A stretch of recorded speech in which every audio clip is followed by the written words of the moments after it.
Отстранихте вече два съперника в турнира за Купата на ЦЕФ. Както сами си изразявате, апетитът идва с яденето. В тази връзка колко гладен е Левски за успех утре срещу Фенербахче? Специално срещу Фенербахче много.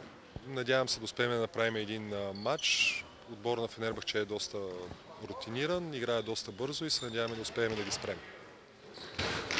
Имате ли проблеми с контузени? Не, нямаме. Всички са здрави, малко умора, но то е нормално. Усещате ли напрежение преди утрешния матч и доколко разучихте съперника? Имаме няколко мача на Фенербахче, разучили сме ги. Напрежение определено има, особено в по-младите. Все пак европейски матч, осмина финал, но това е част от играта, трябва да го преодолеете. Още Трудна серия от много важни мачове. Успяхте ли да възстановите отбора добре за утрешната среща?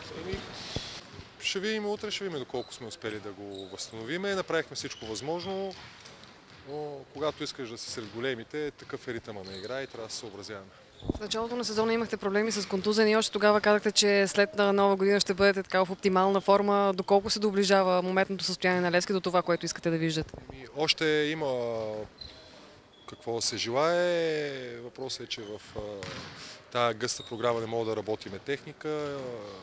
Само трябва да издържиме и приближаваме се, надявам се в плейофите да сме в оптимална форма. Кои са слабите страни на Фенербахче?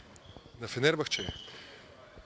Слабите страни на Фенербахче са атаката след защита.